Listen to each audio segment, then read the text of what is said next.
இப்போ நாங்கள் இந்தியாஸ் நாட வீட்டில் வந்திருக்கிறோம். இன்னைக்கு வந்து ஒரு விசேஷமான நாவல் என்னன்னு சொன்னால், மல்வானம் வந்து வெள்ளத்தால் வந்து ரொம்ப பாதிக்கப்பட்டு ரோடுலாம் ரொம்ப இதாகி, இப்போ நீங்கள் ஏற்கனவே பார்த்த காட்சி எல்லாமே வந்து வெள்ளத்தால் தாண்ட இடங்கள். ஸோ இந்த ஏரியா வந்து வெள்ளத்தால் பாதிக்கப்படவில்லை.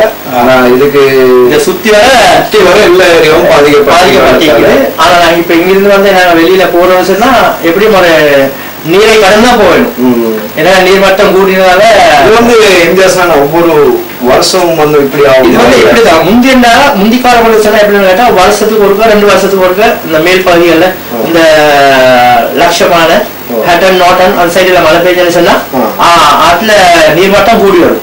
அப்படி கூடின கட்டத்துலதான் எப்படி இந்த பாதிக்கப்படுற இந்த இதெல்லாம் இந்த நீர் மூழ்கிடும். தண்ணி நீர் கூடின மட்டத்துல தண்ணி கூடிடும். அதனாலதான் இந்த பாதையெல்லாம் மூடிப்பட்டு வாகன போக்குவரத்து எல்லாம் தடையா இருக்குமா. அப்படி இருக்கிற காலத்துல தான் இப்ப நாங்க வந்து இப்ப திடீர்னு இப்ப முந்தி காலம் வந்து என்னன்னு கேட்டா ரத்னப்பூர டேம் வந்து தானே கழுகுங்க மாவாயெல்லாம் ஒந்திக்கு இருந்துச்சு. அந்த காலகட்டத்துல அடிக்கடி வரும். இப்ப வந்து கழுகுமே வந்து வேலையா பிரிச்சு இப்ப கரடிக்காங்கே வேலையா பிரிச்சு அந்த நீர் மட்டத்தை குறைக்கிறதுக்காக நாம செஞ்சுக்கிறாங்க. இப்ப அங்க மழை காலம் கூட இருந்ததுனால தான் இப்ப தண்ணி நீர் மட்டம் கூட வளர்ந்துக்கலாம்.